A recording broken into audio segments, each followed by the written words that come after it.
Classic League Podcast time!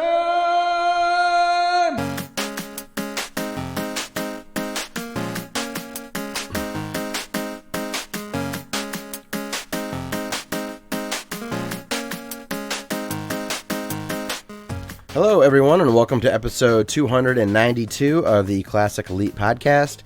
My name is Scott. I've got Dustin with me. Dustin, what is going on, man? Cyberpunk! Is that Keanu Reeves? Yeah, it is. That's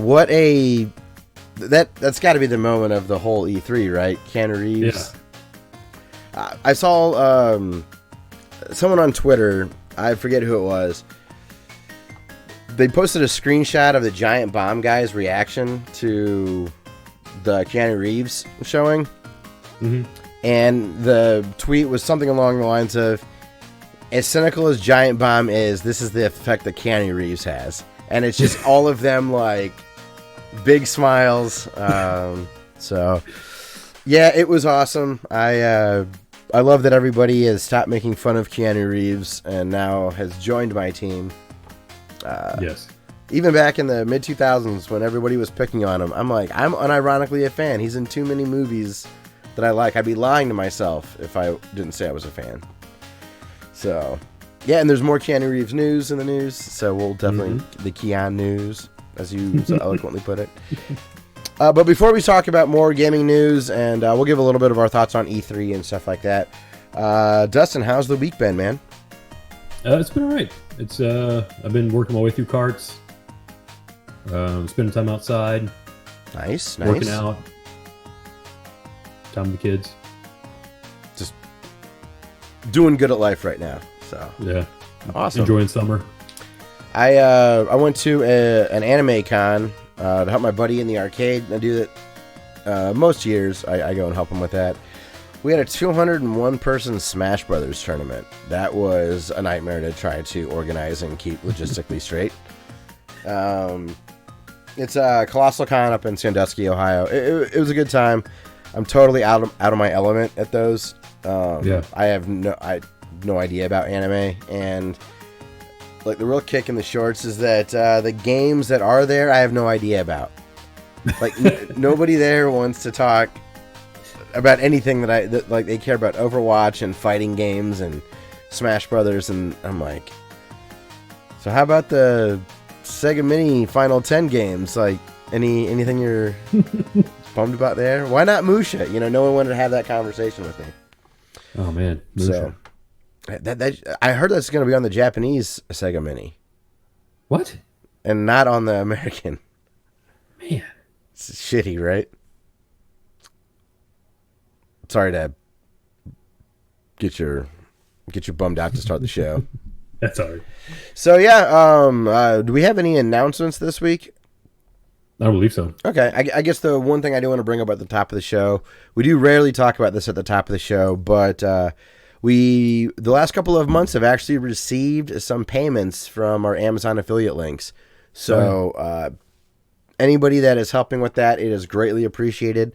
We're almost at the threshold in the Canadian store where we'll get a check from the Canadian side as well. So in our show notes, whether it's on you're downloading the audio podcast, in our show notes there at our website, classicelite.com, or in the description of the YouTube channel, you can find affiliate links. And if you go to Amazon through those links, you guys mostly know how it works. We'll get a little bit of a commission based on that. So it does help out. The show is not free to produce, even though we don't charge for it.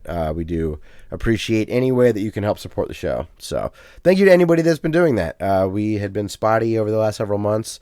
We took a bit of a hiatus, and you guys still kept supporting. So thank you very much for that. Yeah. Yeah. So I guess let's get back to Keanu Reeves a little bit. You have here that there is some Keanu specific news from Games Radar. Yeah, apparently he might have a role in the upcoming Eternals movie in the Marvel Cinematic Universe. Well, I thought what's going to be that Netflix only, or not Netflix, Disney streaming exclusive like series. Ooh. I thought that was called the Eternals. I don't know. The Eternals. Yeah, I don't know. But that's exciting. More Keanu, I'm certainly happy with. We're basically just funding children's hospitals.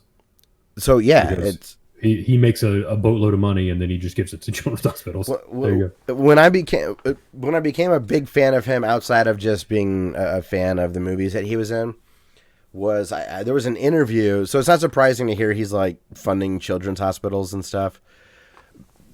He had this interview where he said that he didn't have an address. He had a storage place in Florida. I thought that was really cool. So it's neat that since he doesn't have a lot of material goods, that he just goes and just does stuff all the time.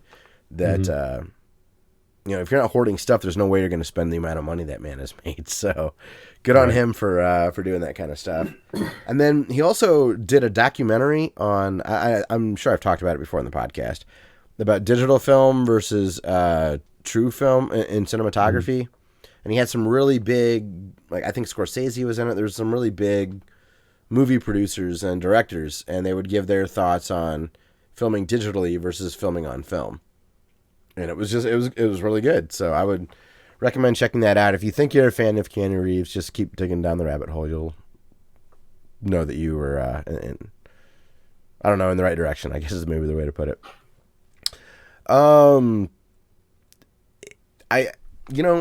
I never go see a movie because he's in it though. Right. I genuinely like what he's in. So that being said, does an Eternals movie, I have no interest in seeing this at the theater. Hearing he's in it, would that tip the scale for you, or is it kind of... Maybe. Like, I really got to pull some strings to get out to a movie. Yeah. So, like... is this worth cashing in the favor? Yeah. Because there's some good horror movies coming out. Yeah, there was that one we had on the show notes, but you took off. What's it called? Scary Stories to Tell in the Dark. Yeah, from Guillermo del Toro. You had in the notes that you weren't going to watch the trailer. You mentioned that to me before. I watched half of it and then turned it off because I thought it was getting spoilery.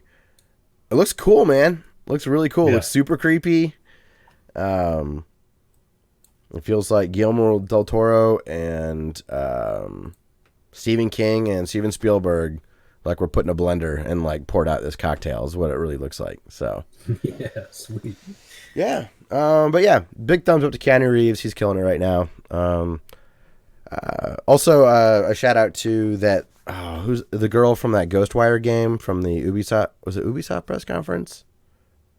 Or was it Bethesda? You know what I'm talking about? There was that lady that presented a horror game and like the internet fell in love with her. Yeah. She was just really... She was like dancing around really cute.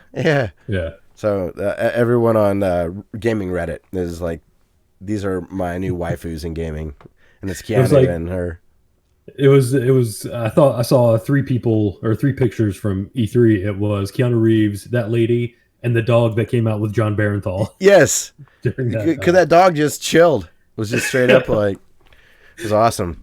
It's like, yeah, whatever. Like 50,000 people. Now the real big news of the week, of all of E3, there's going to be a new Contra game. Yeah.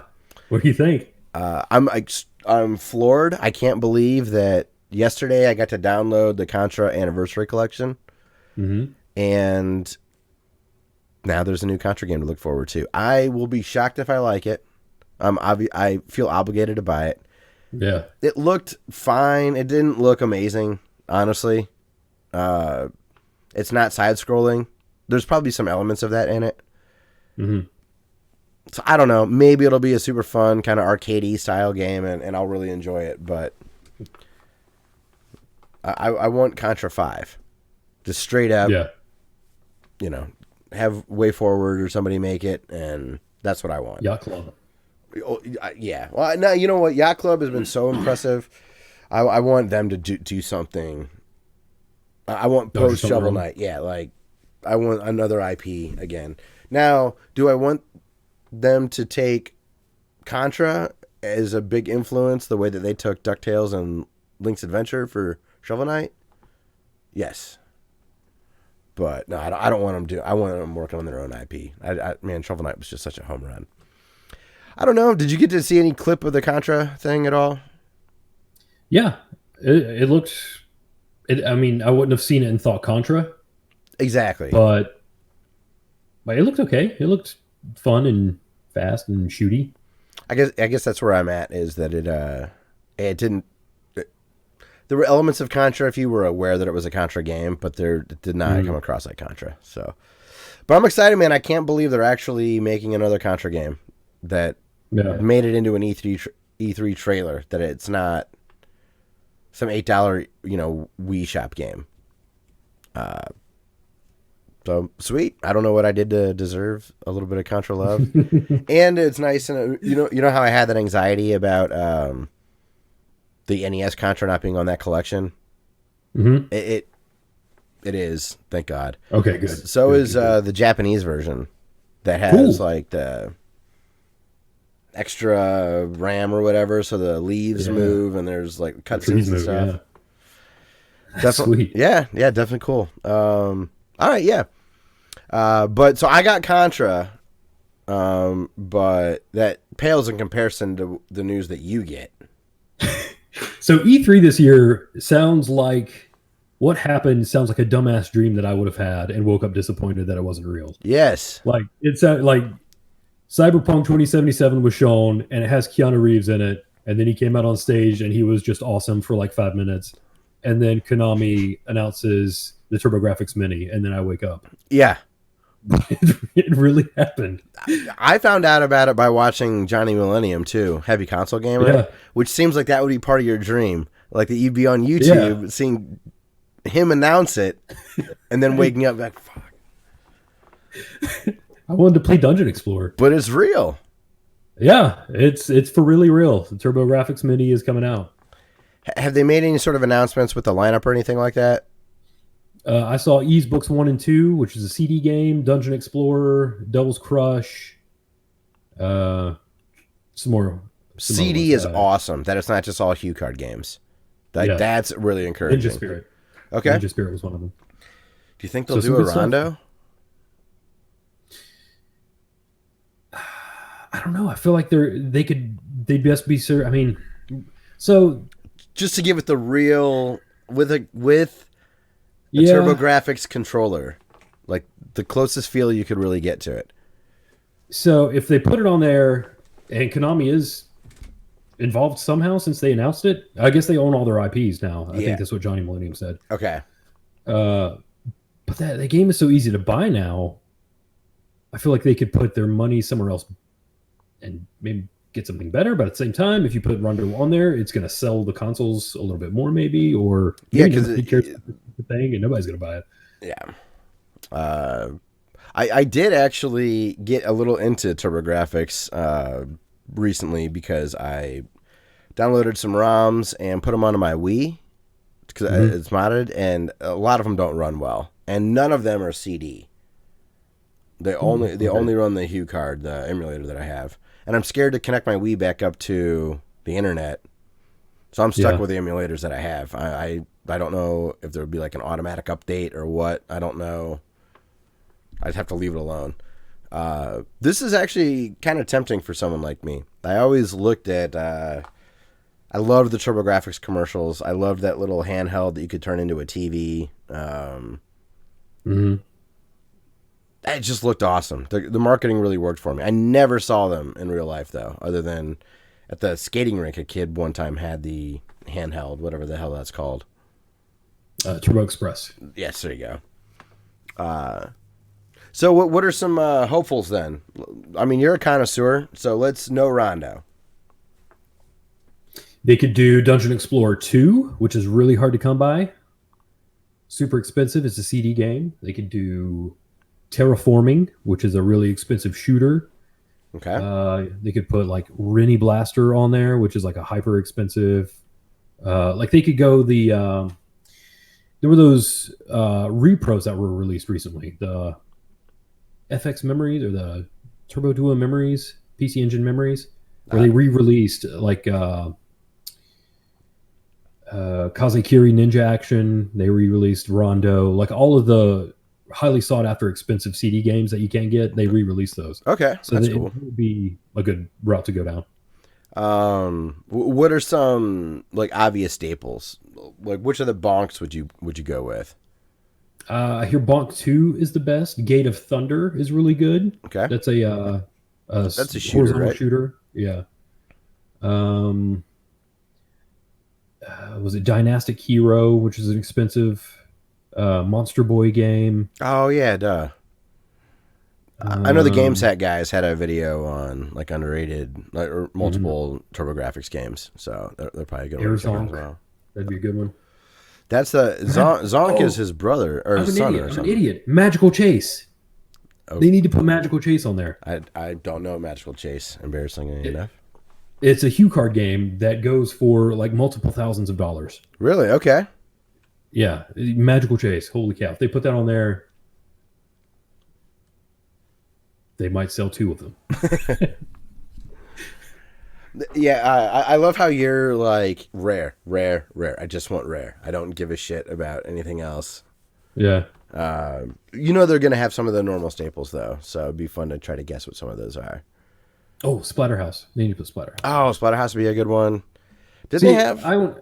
That's just the way I think because I own a Turbo Duo. I own all the small stuff. Yeah, Like I don't need Legendary Axe on my TurboGrafx Mini. I have it. yeah. I know. That's one of the weird things about this console is that, much like Neo Geo, that market's already kind of saturated. Like those people already have the ability to play these games. Yeah. I mean, I know that's always the case because of emulators and whatnot, but that's not what I mean. I mean, the people that would want this already probably have a working TurboGrafx 16 with plenty, or a PC Engine with plenty of games. Yeah. It's still cool and from way out of left field. God, could you imagine like 5 years ago if they would have done something like this? Like this feels a little bit like a Johnny Come Lately thing. So Yeah. but right at the height of the prices like skyrocketing and nobody knew when the plateau was coming or when the bubble was going to burst, which I really feel like game collecting's plateaued big time. Hugh on Retro Game Club made the point that he wonders if it's going to end up being like Beach Boy merchandise. Oh yeah, that's a great. Like, eventually, nobody's going to care. Nobody's going to want this crap. Yeah, well, I've agreed with that for. I disagreed with Jeremy at the Retro League, or not Retro, the Cartoon Retro Cast, from a similar perspective. I was like, it's gonna be like baseball cards, man. Like nobody's. The people that are gonna want to get it will have it. The market will just die. No one's gonna want this shit. He disagreed, but I thought, man, these video games. Maybe he just thought I meant like really soon. And he was thinking like, well, not in our lifetimes or whatever, or not, while we have our wits about us. But I would agree with you. Because Beach Boys collectors went crazy, but then everybody kind of got what they wanted and it just stopped. Yeah. Which sucks because now those people won't let go of their stuff. And I would love to have Pet Sounds on vinyl. Dickheads want a lot of money for that. And I'm like, no. Like maybe there's a guitar or some sort of like super rare merchandise that'll go on auction. Oh, of course. One person will go crazy over it, but sure. Like, collector CDs, like nobody's buying like the general stuff anymore. Contra is not going to be a $35 cart. It'll be a coaster. No one's going to give a shit. Yeah. So yeah, TurboGrafx Mini, check it out. It's cool stuff. We've got enough on the show notes. I'm gonna get rid of this because it'll come up in the future. But I will say, I did want to mention that some of the pricing stuff from EA has been kind of, or E3 has been kind of weird. Microsoft's pricing model for their Game Club and Xbox Gold, where you get the PC and the console version of the Game Pass thing. I like that. I think it's a great price. I could see myself subscribing to that someday. Stadia, man, I was all ready to go for Stadia, man. And it seems very expensive to get the most out of it. It's like $10 a month for the pro version, but then you still have to buy the games. And I think that there's like a lower quality tier where you're not getting like 4K. Maybe it's like 1080p or something like that, or 720p. That I think is a free tier, but you still have to use your game. You still have to buy the game. So it's not a straight subscription service. And to get the premium tier, you do need to use a subscription service plus pay for the games. And I don't really care for that. I will try it the first month it comes out. I will. Because I had to get a new phone. And I got the Pixel 3a, and that's one of the ones that is going to be supported in the fall when it comes out, like in the early release or whatever. So I'll try it out, and I'll have I'm way over the minimum internet requirements, and I'll have a Google-specific phone. So I think I'll have a really good... I'll be a good litmus test on whether or not it's launching well, I guess we'll say. I don't know. I really love the idea of just renting a rental game service, but it is what it is. So let's move on to talk about something that is actually happening that we are educated on. This seems like Elon Musk is just out there. Yeah, he's putting Cuphead in all the Teslas. Like the first, I think he said the first level of Cuphead. It's not the whole game. Okay. He's just like, oh, you don't like people being distracted while my software is driving your car? I'm going to give him a hard game. So yeah, if you haven't bought Cuphead yet, you can wait and buy a Tesla. Yeah, that's right. When your Tesla comes, there's all sorts of goofy stuff that guy will do. I know I didn't have an Atari emulator as well. I think so, yeah. I'm pretty sure it does. I'd be surprised if he doesn't have some like must be in park or like not accessible if someone's in the driver's seat, or you know what I mean? Like they got to verify that the person that's responsible for taking over is not the person playing the game. They got to somehow verify that. Yeah. But man, I want an electric car. Between Dumez and Elon Musk, I'm convinced that's what I want. So, yeah, Cuphead. It's a super sweet game. Can't wait to buy that DLC when it comes out. Not sure when it's coming, but hopefully this year. Also, Dustin, what games rounded out the Sega Mini collection? So let's see here. The final 12 games on the Sega Mini are going to be Tetris, Darius. Okay. Tetris is a weird choice, yeah. Virtual Fighter 2, Alicia Dragoon, which is a great game. Monster World 4, Kid Chameleon, Road Rash 2, one of my favorites, also an excellent game. Eternal Champions, Columns, Dynamite Heady, Strider, and Light Crusader. See, the speculation is that Tetris takes the place of Musha. I don't like that. What a terrible trade. I love Tetris, but you can get it anywhere. That's the kicker. You can play Tetris on your shoes right now. And nobody's out there going, but have you played the Genesis port? Right. Like, seriously. Yeah. Honestly, like I think that I won't get this, but it's a really good. I think it's a pretty good lineup. It is. That's a really good cross section of games for if you were a Nintendo kid growing up, or if you were a Sega kid growing up and you sold all your stuff. You went to college, your mom sold all your crap. You want to relive your childhood. Yeah, I mean, a lot of the ones that we were hoping for made it. Contra Hardcore, Shinobi 3, Castlevania Bloodlines. What was? Wily Wars, the Mega Man game. Yeah, that's weird. Ghouls and Ghosts was one I think you had mentioned that you had wanted. We knew Golden Axe would be on there. Such a good game. Vector Man, I was happy to see that. I don't feel like that gets a lot of love. It's probably been on a lot of other releases, but I don't know. Comic Zone because it's a contractual obligation. Yeah, that's Altered Beast, Comic Zone, and Columns. I also see that a lot. And Yeah.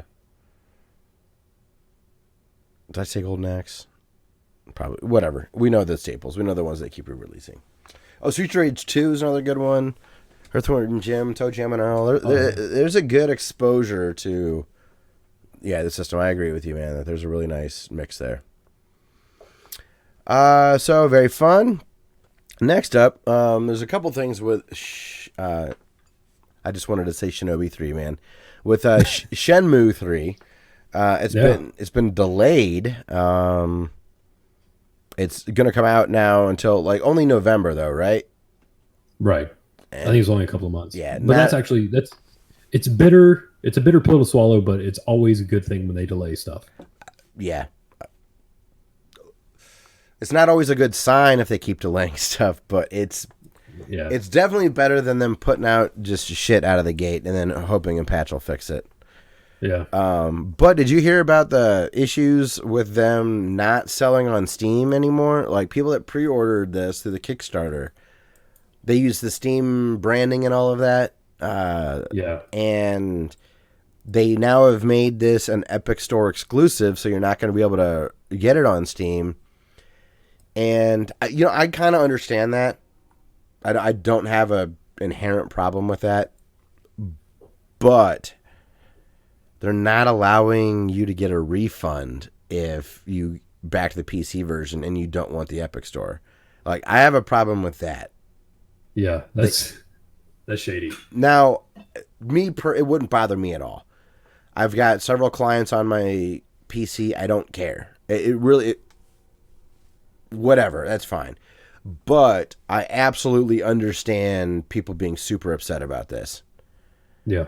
If they would issue refunds, I don't think anybody would be having any sort of an issue other than the weird quirks about the Epic Store right now, them gobbling up all the exclusives that they can and not being available in all countries. They don't have a shopping cart yet, so you have to go to every game's page and buy games individually. Jeez. Which isn't a big deal except for when there's a big sale. Mm-hmm. And you want to go buy a lot of games. It's a tedious task if you want to buy 10 games. You better free up your calendar. Man. The use of vacation day. Yes. Yeah, I don't know. The optics of what I understand what the Epic Store is trying to do to grow their business.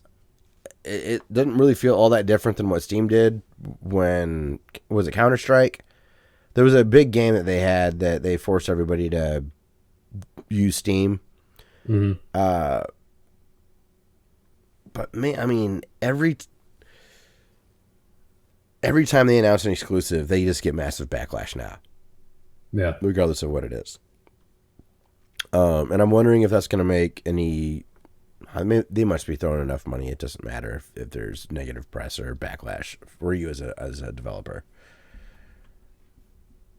I don't know. The Epic Store just looks... They're being treated like the villain right now. Which is weird.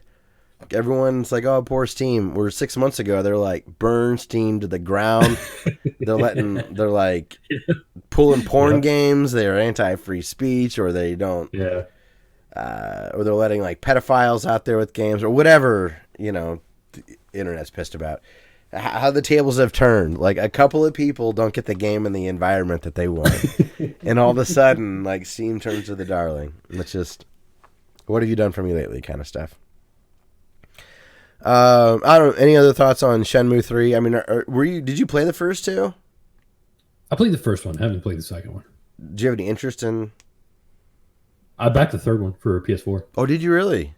Mm-hmm. Okay. Well, I guess we'll be updated on how that goes. What are you going to do? Like watch a movie or watch YouTube deep dive on 2 to get caught up? Yeah, probably. I was entertaining the idea of just playing through 2, but... Crazy, man. Yeah, I don't have that kind of time. Cool. So what's up with possible PlayStation 5 backwards compatible overclocking? Like, Yeah, I used overclocking loosely. So the backwards compatibility of everything that came before the PlayStation 5, you may be able to. It's not really an up-res, but you may be able to get some better performance out and Okay. maybe some slightly better graphics due to some of the PlayStation 5's features. it's almost like brute force. It's just like it's inherently so Yeah. much faster that you're just going to see an improvement. Yeah. And luckily, the way that software is developed now, it's not like the old days where the game would run too fast. You remember that when like we'd be on an Apple II in grade school, and the game would run too fast. You'd put it in like the Windows 3 machine, like the 386 or whatever, and it would just go too fast. You see it in DOSBox sometimes if it's not dialed in. It can run too quickly. I think that's really cool that Sony is focusing so much on backwards compatibility, because they did it for a while and then bailed on it, and I'm honestly surprised it's been such a big success for Microsoft. They're getting a lot of kudos for it. They're leaning into it really heavily. I mean, again, Microsoft isn't just shitting it out. They made the original Red Dead Redemption play at 4K if you had the Xbox One X. So they're going back and they're doing stuff, which is really cool. So it's nice to see that's a bit of a trend. And if there's a lot of streaming going on, then theoretically you should be good to go anyways, right? Mm-hmm. One thing I forgot to mention, I'm really hopeful, and I don't know if I understand it correctly or not, but it seems like this Project Cloud or Cloud X or something from Microsoft is going to be their streaming service. And I think the Xbox One S and up will work for it. So if my Xbox One S gives me the next generation Xbox games, and all I need to do is do their streaming version of it, like if that's just included in that Game Pass Ultimate thing, where it's like $15 a month, dude, I'm in, and I'm not getting that console. But I will be a subscriber for years. They definitely will get me with that, because I do play PC and Xbox games. So I might have Nintendo, PlayStation 4, and then whatever quirky thing Microsoft is doing. I think that might be what my rotation looks like next generation. You've got fiber, man. You should. I know you love your physical games, but God, you got amazing internet for this new way to play games, or a new way to have them delivered, I guess, not to play. But you're not, man. You just like no. Put it on a cartridge. I only agree with the cartridge thing up to the point that the thing that's on the cartridge or the CD is actually the finished game. As soon as patches are required, it totally like ruins the whole thing with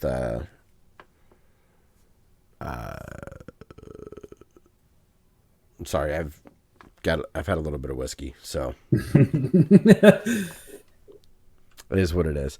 But yeah, so PlayStation 5. And interesting that there's more information about the hardware on the PlayStation 5 right now than there is about the Xbox Scarlet or whatever. Yeah. But Scarlet was supposed to be a big part of the Microsoft presentation at E3 without Sony being there. It's just weird. You would expect that there would be way more information about the hardware from Microsoft. Yeah. It seemed almost like they were like, oh, loading screens, that's all we have to talk about? Okay, that's all we're going to talk about. Hey, we don't do loading screens either. Because, I mean, Sony, talked about that with their new SSD technology or whatever. Mm-hmm. Which, that's just weird to me, because PCs have been using SSDs for so long. I'm really curious to see what's so different about it. Because Sony has stated that they've actually, it's like a new SSD technology. Huh. I don't know. Like, NVMe seems pretty fast. I don't know. Yeah. Have you seen one of those things? What, the NVMe The drives? NVMe? Yeah. Yeah. It's like a stick of gum. Yeah. A little bigger, but not much. My old beast here. No one even knew what NVMe was when she was born. Right. I got an old dog here. I built this PC in March of 2013. Man, mine's even older. Still kicking. I have spinning platters in mine. I've got a few platter. Yes, I got platters. We're recording to a platter right now. Right.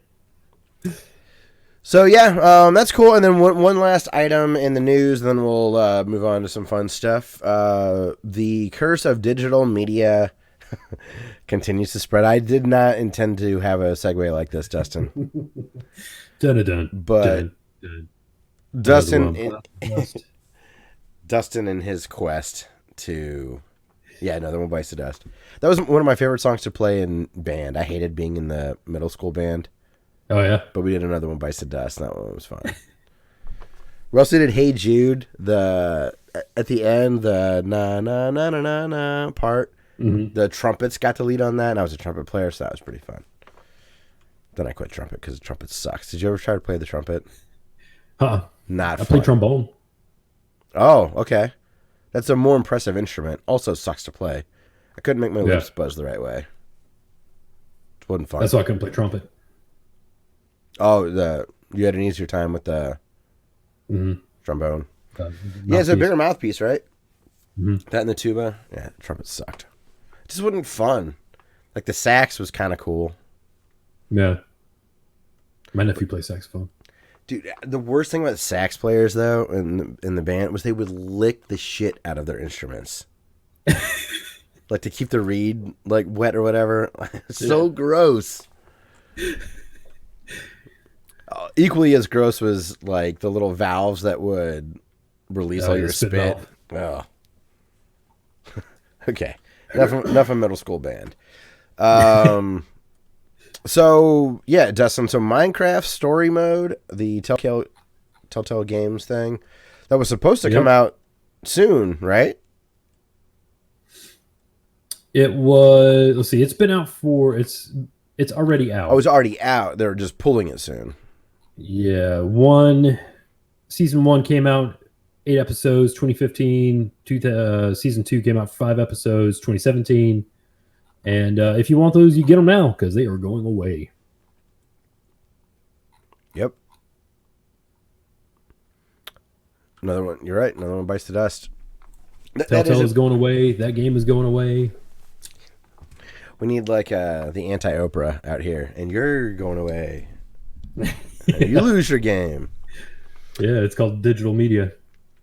It is a bummer. I will say I do agree with you to a big extent because I still buy Blu-rays and rip them to my PC so that I have my own Plex server and then those are backed up with Backblaze. So I know that if Netflix shits the bed or Hulu shits the bed, I will still be able to access my movies digitally without a player.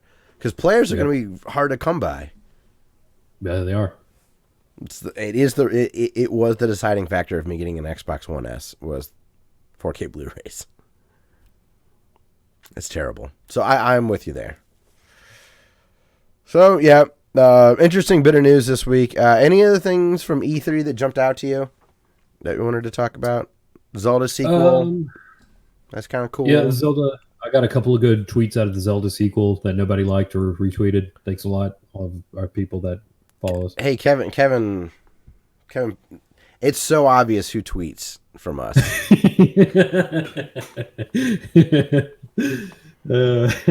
Fallen Order looked really good. The Jedi game. I thought it looked kind of bland, but there was respawn wall running, and that's all I needed to see to know that, all right, I'm probably going to really enjoy that game. There was a Blair Witch game that's coming out. That's weird. Yeah. I was like, wow, I'll play it. I really liked that movie. I saw it in the theater. I was like 15 or 16. I really, really liked Blair Witch. That's the best age for horror movies. When you know better, but you still believe a little bit. Yeah, at the same time, you're willing to consent. Yes. Like, did they find these tapes? Like, dumb stuff like that. That website looked real, man. Was it What a documented? cool, like, man, what a phenomenon that was. That was without social media. It's spread. That was such a cool Yeah, thing. And would they that'll spend never happen like again. no, it can't. Yeah. And would they spend like 35 grand to make that film or something, or 55 Oh grand yeah. or something absurd, and it grossed millions. Yeah. All right, Dustin. Are we going to do some trivia? Or are we going to talk about other people on YouTube? Let's do trivia. Trivia. All right. So we are. If you're new to the show, my mother, very sweet woman, gave me a 50 pack of retro video game quiz cards, and turns out that they are awesome. So Dustin has an incredible knowledge when it comes to video game trivia. So we're seeing how he does, and started slow. Yes. And Squad. Service. It was Service at Squad. Service is the correct answer. So he's had a few trip ups. No way. Story of my life. You're never gonna get this. I've never even heard All of the right. answer. Okay. Okay, what is the name of the race of insect aliens in the 1984 game Elite? Clearly, the correct answer is the Zerg. No, I have no idea.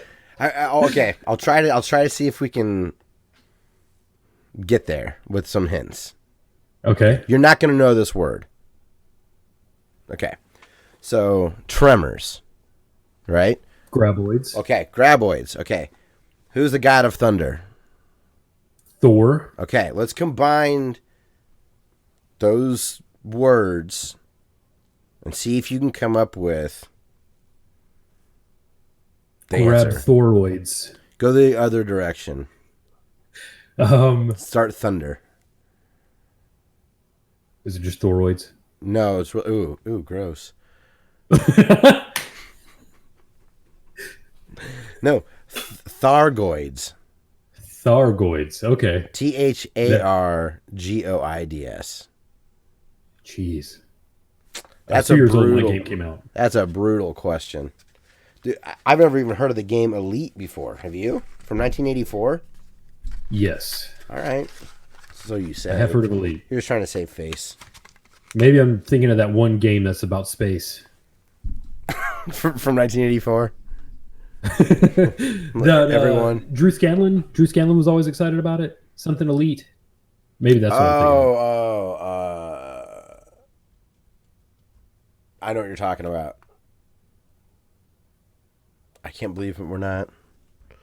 Dangerous Elite? Elite Dangerous? Elite Dangerous. That's it. Boom. You're welcome. You just answered a trivia question. I did. Yeah, what was Drew Scanlon's Space Elite game? Cloth map.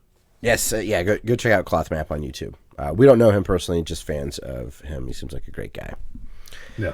So, well, Dustin, unfortunately, that puts you back to 50-50 or 500 batting average. Well, I don't know everything. You don't, but if you can get over half of these right, I'm going to be super impressed. Before we started, I would have put you at 75%. You'd have gotten these. These are legit questions. Yeah. These are no We're not joke. screwing around. Thargoids. Thargoids is... I need to borrow that for like a Rocket League name, or maybe Thargoids will be my Stadia name or something.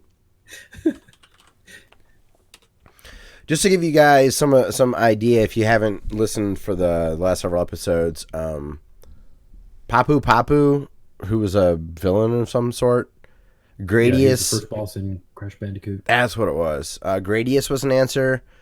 Gygus, who was a villain from something, I think. Earthbound. Ken Levine, it was a Bioshock. It was a System Shock question. Mm-hmm. Stars that you got wrong. Service, not...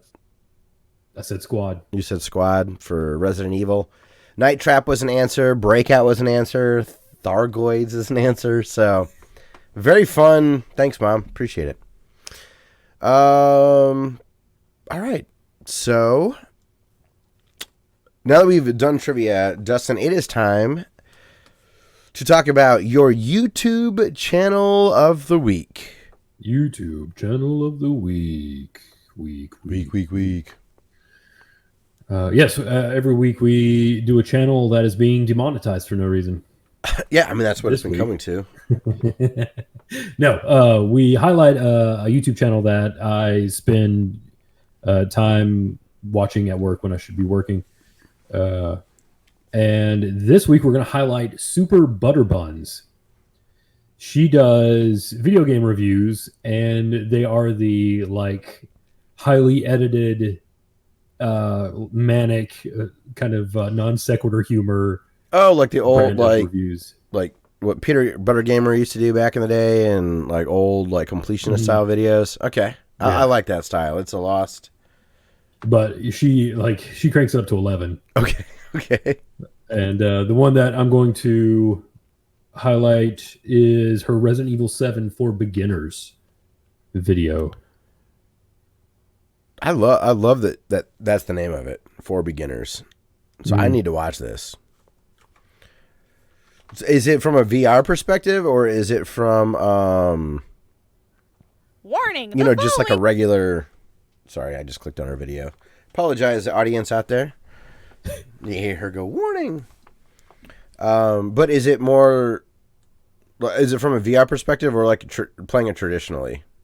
Traditional, I think. Okay. And she may have some footage from the VR, but I think she played it through traditional. Very cool. She's a big channel. Almost 500,000 subscribers. She deserves it. She's good. Generally, someone sitting under 1 million but has like triple digits generally seems to deserve it. Sometimes some flukes happen where someone's got 5 million and like, well, they're making the world worse. But there's something about that, over 100,000 threshold. There's generally some quality there for those, at least in the gaming sector. Mm-hmm. Not always, but they usually do seem like they deserve it anyways. So give me a gist as far as what I can expect from, like, what does she mean by Resident Evil 7 for beginners? So she goes through and breaks down like how the game functions. She gives you like general ideas about it, and then she actually gives you like little pro tips at the end. Oh, nice. Okay, cool. Yeah, and the whole time it's hilarious. It's impressive. I know I wouldn't have the editing skills, but when people can edit to make things funny, it really gets to me. Like, yeah, as a consumer of that content. So cool. I'll definitely watch her. I really did. Speaking of our last YouTube channel of the week, that Max Darat guy. I watched the Spec Ops video. Like, damn! Like, I did not. Right. I loved what Spec Ops did that I did catch on to. Mm-hmm. But the things that he pointed out, it was like, oh my God. Like, yeah, I want to play that game again. I want to go through it and look for these things now. Yeah. I definitely will play Spec Ops the Line again. It's an awesome game. I'm glad you forced me to play it.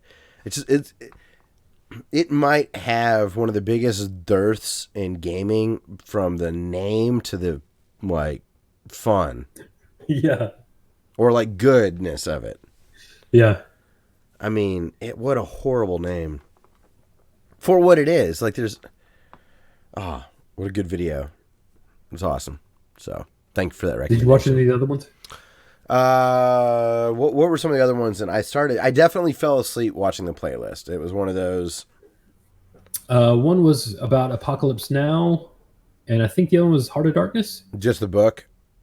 I fell asleep while he was talking about the book. Okay. I believe so. I tried to find for the show notes last week. For the thumbnail image, tried to find some good images of the book, but no dice at a high resolution. That would be like a good edit for a thumbnail. Yeah. So, Oh well, but yeah, Super Butterbuns, definitely check her out. She's clearly doing something right. She's got a lot of subscribers. So, and so, no, I sorry if this spoils some of the video, but as someone that's never played Resident Evil, are there things that are good to know about the series playing 7? Because in my mind, 7 feels like such an isolated like chapter that you don't need to know anything about any of the other Resident Evil games, like at all. Am I wrong in that? No, I don't think you're wrong. I think that if you play through 7 and all you play through is 7, then you're going to be fine. Like there is kind of a nod at the very end of the game, but not knowing what it is won't hurt it. That's kind of how I felt, because I've been through the demo. My brother's a huge Resident Evil fan, and I had him play through the demo when I used to have the PSVR, and it just did not, like, there were no like damp streets. Yeah, you were in a farmhouse. Like, it didn't need to be Resident Evil in my mind. Yeah. Still really intense. Seemed really cool. So, yeah, that's cool. I guess moving on. Spec Ops the Line. So you've been playing some Spec Ops the Line? Yeah, I played a little on stream. Last time I streamed. I don't remember when that was. But yeah, I got through like the first 6 or 7 chapters. Okay. And that game is, the game is fun to play.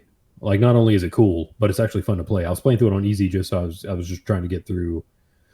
Really, I was trying to notice all the stuff that Max Durrott pointed out. And like, I don't want to give away his video, but there's differences in the way that scenes transition, and they give you like nods. That's really that kind of stuff goes over my head. But as soon as someone points it out, it's really neat. I think I mentioned it a few episodes ago. Tim Burton did that with the '89 Batman.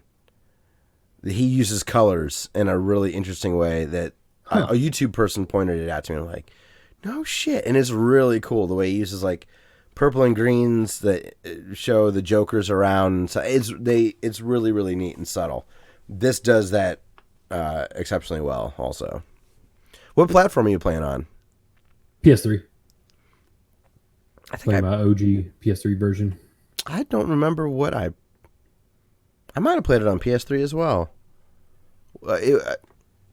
Why do I? Where did I? I don't remember where I played that. What platform I played that on? Did you get through a humble bundle? My guess would be it was PC or PS3, but I think both have been available. Like, I think the PS Plus had it. Yeah. I can open Steam. Let's see if Steam has time play. That'll let me know if I've got 10 hours or whatever in it. I was playing it, and there was a few times where I stopped and just looked around. Like, it holds up. That game looks great. My favorite's when, like, is it Dubai? Like, some of the when you're elevated in the desert and you can like look around. It is gorgeous. It's like this golden. Sometimes deserts, like when you watch a movie like Tremors, it looks like an uncomfortable, ungorgeous place. But I remember that scene in Spec Ops. It's like, oh my god, this looks unbelievable. Can I go completely off subject for a second? Yes, 100%. Speaking of Keanu's, I saw John Wick 3.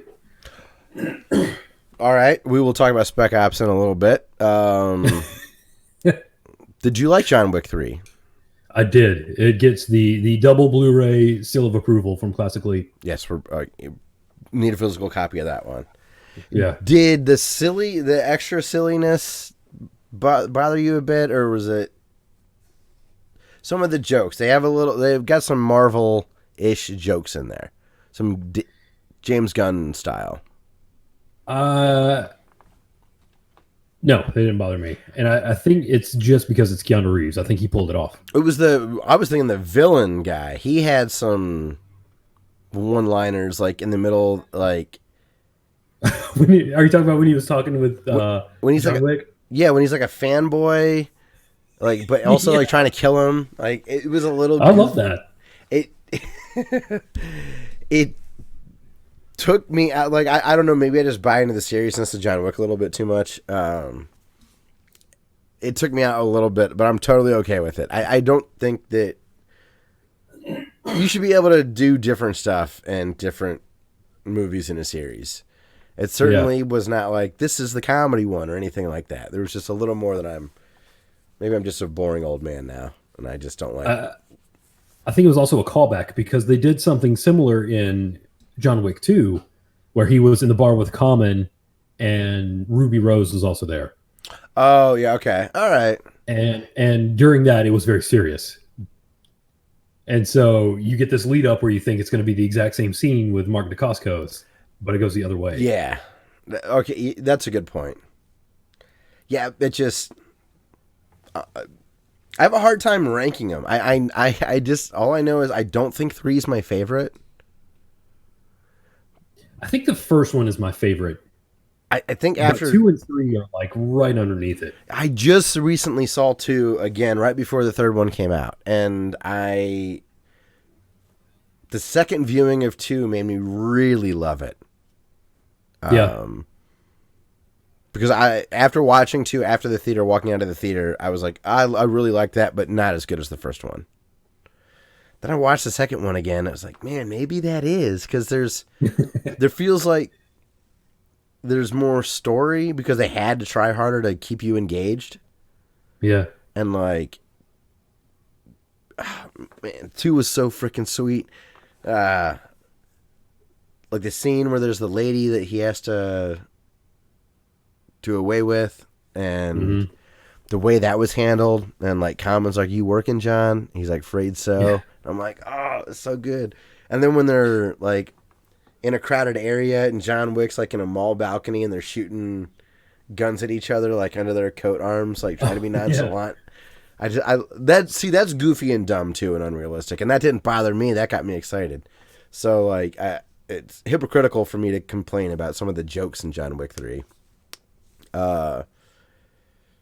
But there was a lot of there was some more they went harder and gruesome in some of the kills, especially like that one knife, like the whole knife scene. It's just something else. Yeah, I don't know. I would love to. Maybe we should do a spoiler cat when it comes out on Blu-ray. We should rewatch it and do that because we're due to do a horror movie soon. Maybe we'll sneak that in because I cannot wait to watch that movie again.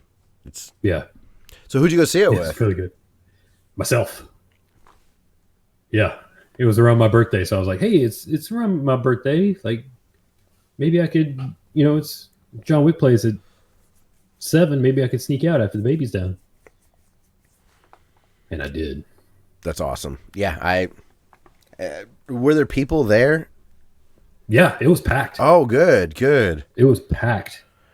See, I something about my theater here. Normally, but like if you look at the release date for John Wick, it's a Friday. Mm-hmm. But they have it on They had it on Thursday night here before the release date, so nobody was there. But also, my town's kind of boring, so I also don't think anybody would appreciate like a cool fucking movie like that. But Annihilation was that way. I walked in, there was nobody in Annihilation. It also makes me wonder if my town's just so dense that, like, could I get away with going to Star Wars on a Thursday before opening and have it like half full? Maybe. I'm totally waiting. I'm waiting until the holidays. I mean, I know it comes out in the holidays, but I'm not going to see that day one. I'm going to go with my family over Christmas to go see the new Star Wars. No Marvel movies. I can't imagine there'll be a Marvel movie I'll go see. Unless Alex Garland does a Marvel movie, then I'm in. Ooh, yeah. Or Denis Villeneuve. I don't even want to think about how amazing that would be. I was trying to... I was with some friends last night. We were talking about actors that we didn't like, but like got over it. Mm-hmm. And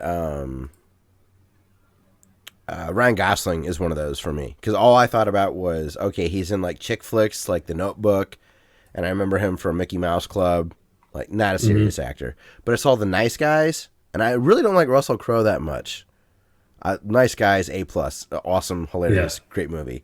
The movie's great. So that warmed me up a little bit, and then I saw him in Blade Runner. I'm like, oh my god, dude, Ryan Gosling. Yep, I'm in, big fan. Yeah. I've talked about it before, Leonardo DiCaprio and Will Smith. I only see them in their roles. I never buy them in their roles. But Ryan Gosling, I actually bought in Nice Guys and in Blade Runner, and I really would have struggled with that. I would have expected that I would have struggled with it. God, Blade Runner 2049 is just... so good. It's so good. And so is Arrival, man. Oh, my God. Yeah. Like, those movies, like, really... Holy shit. I cannot wait to watch Dune. Is he doing Dune? He's doing the Dune remake. Oh, man. So I'm not going to read... I'm not going to read the book. I'm not going to watch the 1980 movie or whatever. Yeah. Maybe I'll read Dune after the fact. I need to read 11/22/63 though before I get to Dune. So yeah, so Spec Ops the Line. Let's talk a little bit more about that. It was Steam definitely that I played it. Okay.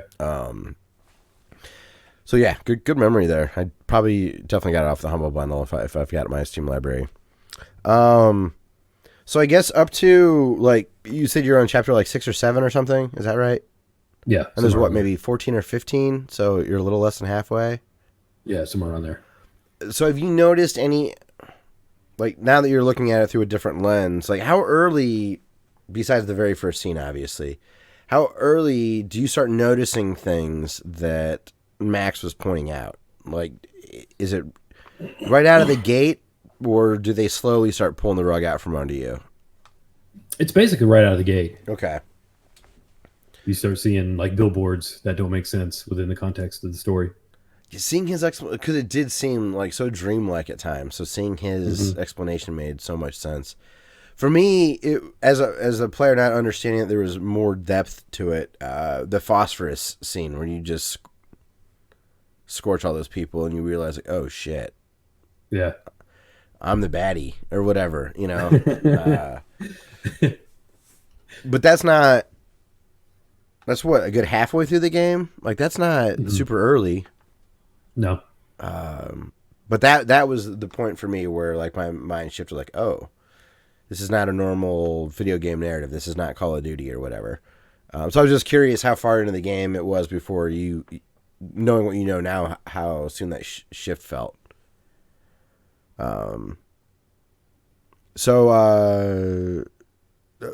Did you? I know you said that before you played on your PS3, but are you playing that on right now? Your PS3 again? Yeah. How is it going back to that controller? I hate that controller. I only noticed it because I played some Castlevania on PS4 right before it. So going from that DualShock to the last gen DualShock, I was like, oh, that does feel different. But like after I started playing the video game, I just stopped. Oh. Did I hear it right? Is the PS4 controller? Can you pair it with the PS3 after a firmware update? I don't know. I feel like I heard that. That controller does work. Give that a go.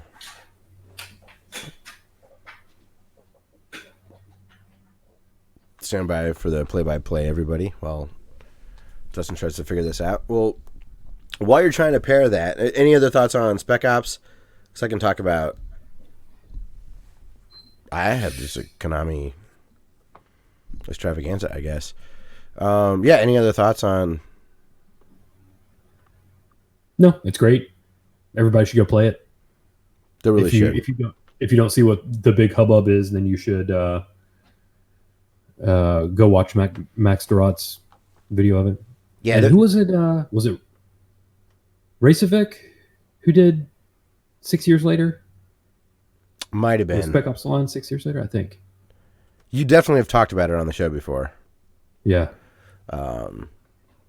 That'd be a good guess. I do not remember, but we've definitely talked about it. Mm-hmm. So yeah, I guess I'll talk a little bit about the Contra Anniversary Collection because that came out while you're fumbling through the PS3 menu. The thing about the Contra Anniversary Collection that I really like is it has pretty much everything that you want, other than the DS game. But it's bloated with the same game multiple times with slight iterations.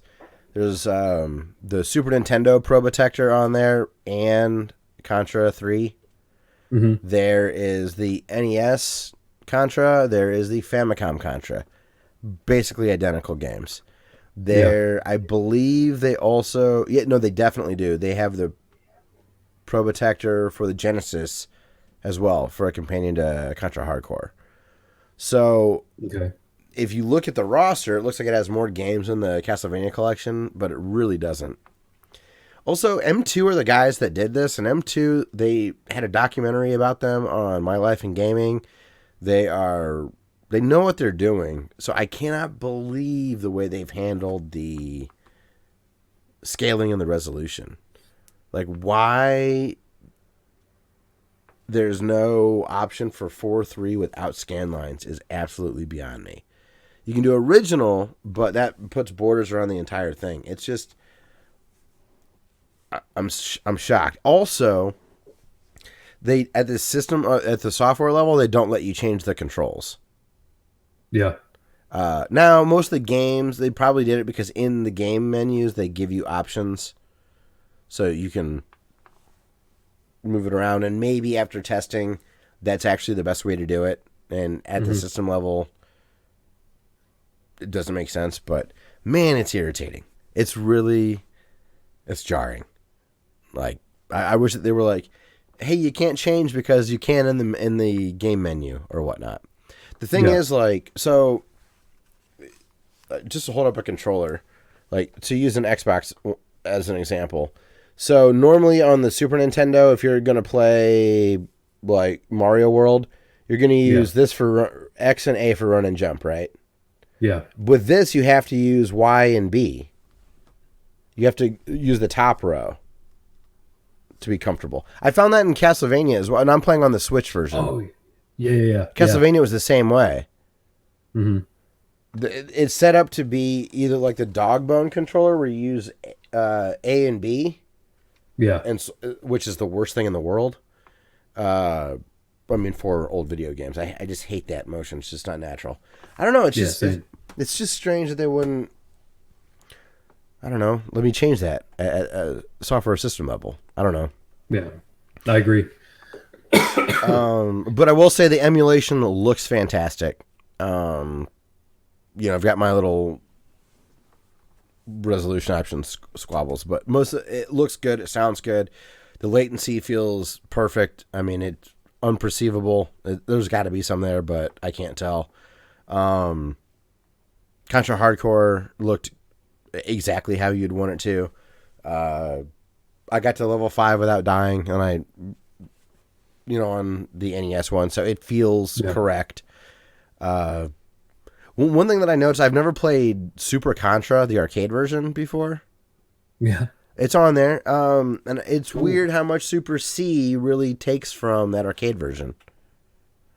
The only thing I like about the arcade better than the NES ports is that instead of a letter dropping with your, machine gun or rapid or whatever, or spread, it actually is a gun that drops, which is kind of cool. I just like that graphic better.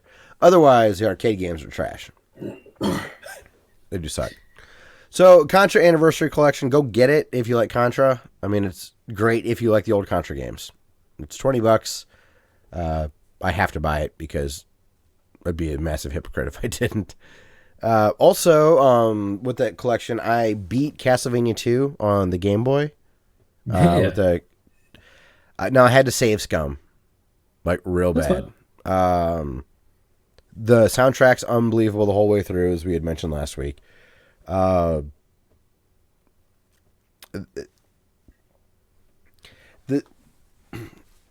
don't know. It's a fantastic game. I never would have beat it if I didn't have save states, I guess is what I'm getting at. Like, as a kid, I don't think I would have liked it as much as I do now.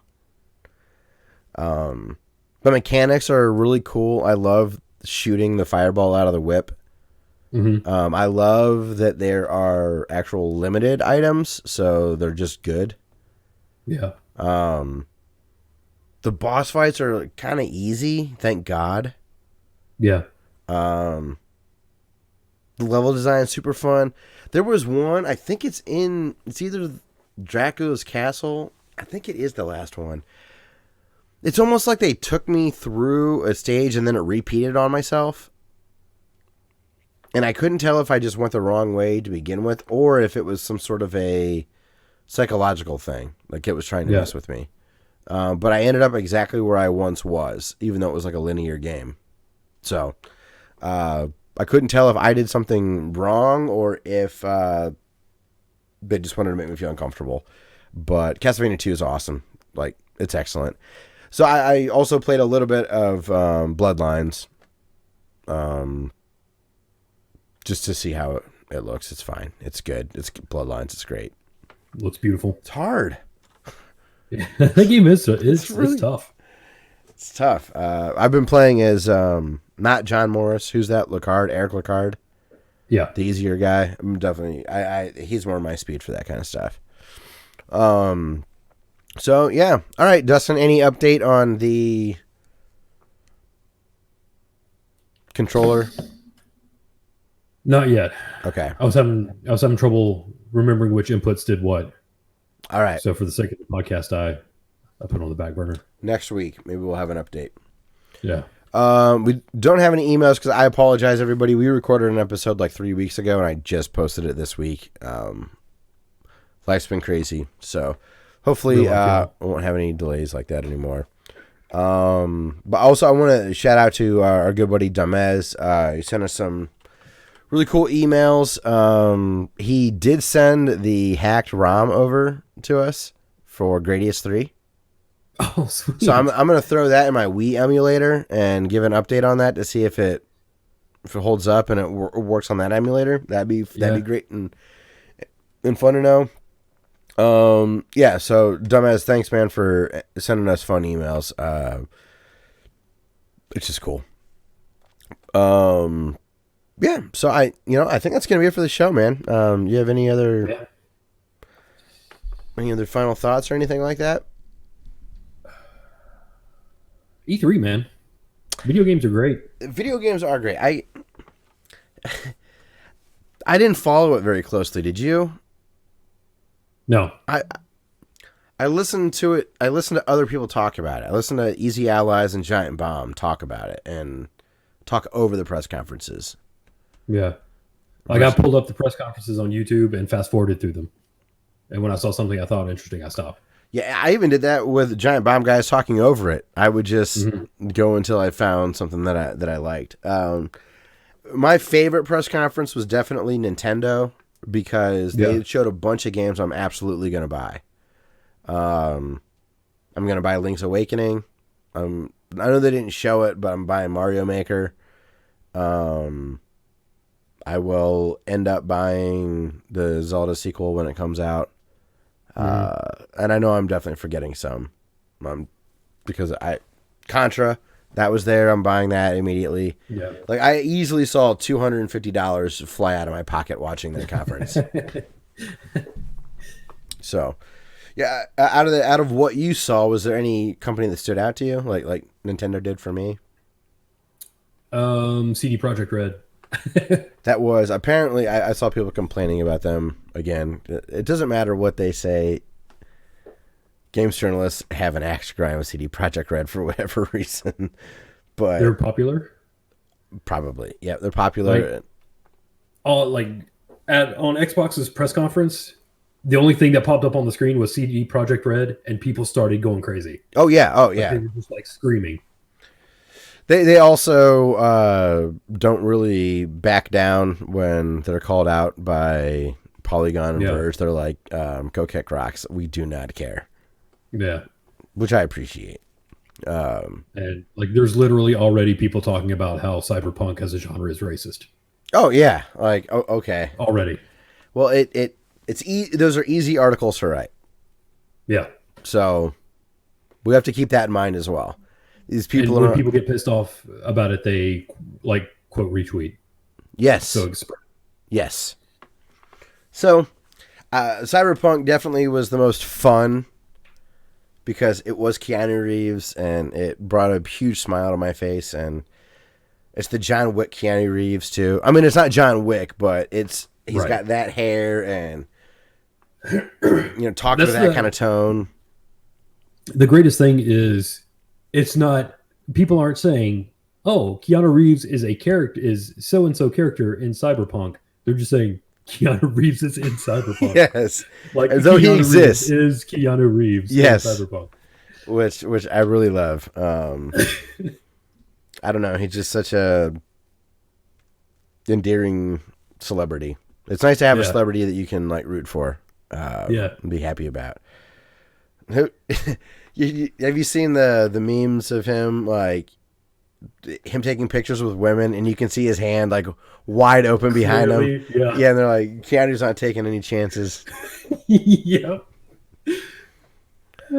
If he gets caught up in that, he can't keep all those hospitals open because that lady will take it all. So good on him. It's fun to see people celebrated because that doesn't happen all that much anymore. Especially someone like that who was relentlessly picked on. Like SNL constantly was making fun of him. He was just the knee-jerk joke.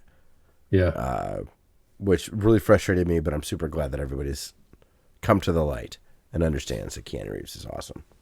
In fact, his pre-John Wick days, he was in Street Kings with, I'm not going to remember his name, but he was in a movie called Street Kings, and it was awesome. You can actually see kind of the seed of John Wick in really? that movie. Yeah. I don't know if I've seen it or not. 2008? Oh, really? Yeah. I'm going to have to watch that. I have not seen this. It's a 11-year-old movie. It's a good movie. Not according to other review aggregates, but I will still watch it. I own it on Blu-ray. All right. Hey, Surf Ninjas is a 10 on Rotten Tomatoes, so we know that the system's flawed. Yes. So, very cool. I did not know that. But I'm assuming it shows him being a competent badass. Mm-hmm. Very cool. Plus, Forrest Whitaker's awesome. Yeah. Oh, it has Chris Evans in it, too. Oh, really? Yeah. That'd almost be pre-flamethrower Chris Evans. Like, yeah. he was in those, like, movies where he wore the whipped cream bikini. What were those? Where they were making fun of that? They were, like, scary movie, but it was, like, making fun of teen movies. So it was making fun of, like, American Pie and Varsity Blues. Not another teen movie? Was that it? Yes. Good call. Yeah. Anna Faris was in it.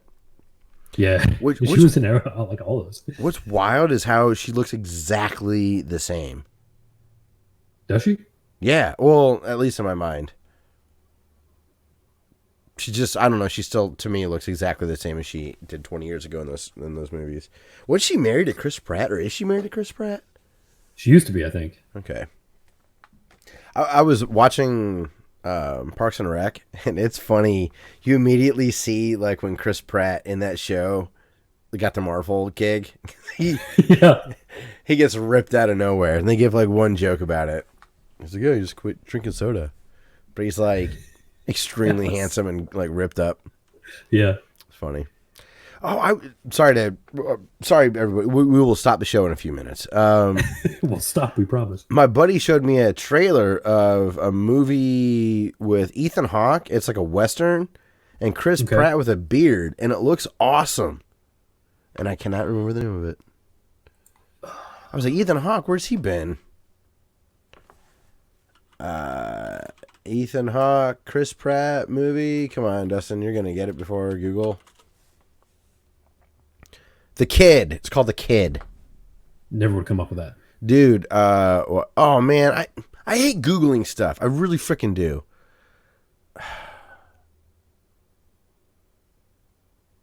Because they're the worst. Well, it shows that, like, shows actors that are in it that weren't in the trailer. Oh, also Vincent D'Onofrio directed it. Cool. So I was like, all right, that seems fun. Yeah, there was this. It looks great. It looks really, really fun. Looks like I'm not much of a Western guy, but I'm not anti them, so I will watch this. The trailer looked great. Yeah. It reminded me that I only watched it one time, and I remember loving it, but I have not watched it since, and so I couldn't tell you a thing about it.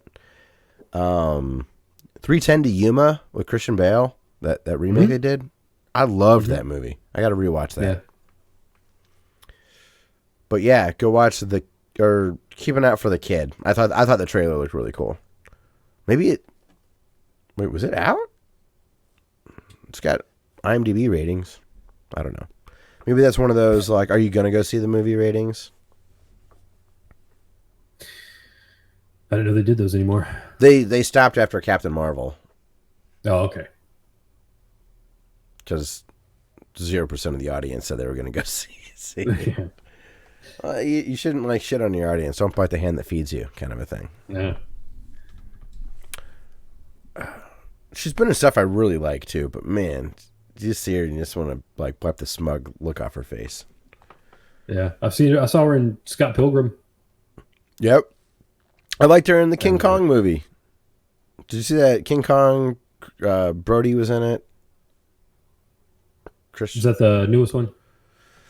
Skull Island? Yes. I liked that movie quite a bit. I think Forrest Whitaker. No, John C. Reilly. He's also in it. It's a good movie. I really like it. I think she's totally fine in it. I haven't seen Captain Marvel. I don't know. She's still super cute, though. Not really in a hurry to see it myself. Captain Marvel? Yeah. Me either.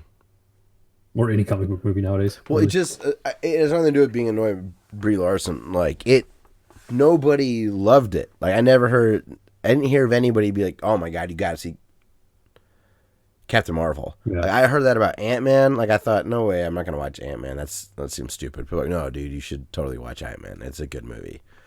I just don't hear that about, like, also like Thor Dark World, the second one. I like it. It's fine. But you never hear anybody say, oh, you got to watch that. And that's kind of how I perceive Captain Marvel. No one's like, dude, yeah, you got to watch that. It didn't affect my ability to see or understand what was going on in Endgame. The last Avengers movie, which is good. Yeah. You should watch Endgame. Have you seen Infinity War? Yes. The Thanos does the snap. Yeah, purple guy snaps his fingers. Yeah. You should watch the follow-up to that when it comes out in August. It's good. Okay. So yeah. I probably Netflix now, right? He'll probably go to the Disney Channel. Yep. Which, man, I think what I'm going to do, I do ad-free Hulu. Mm-hmm. I think I'm going to add ads back to Hulu and sign up for the Disney and have both services. It'll be the same price. Okay. Yeah. I think it's like $12 a month for ad-free Hulu. I watch a lot of Hulu. Surprisingly. I like it. They have Ghost Adventures on there. I've not seen Ghost Adventures. You've talked about it though, haven't you? Oh yeah. Yeah. Okay. I've been watching Superstore. It's a network comedy. It's fine. It's cute. I'm in it. So all right, I think that's going to be it for the show. We can get out of here. Call it a night. Right. E3 though, it's E3. Go watch John Wick. I want to thank Ben Landis for letting us use his song Through the Forest as our intro music, and shout out to Cubby for having Creative Commons that lets us use his song Tidal Force as our outro music for the audio podcast.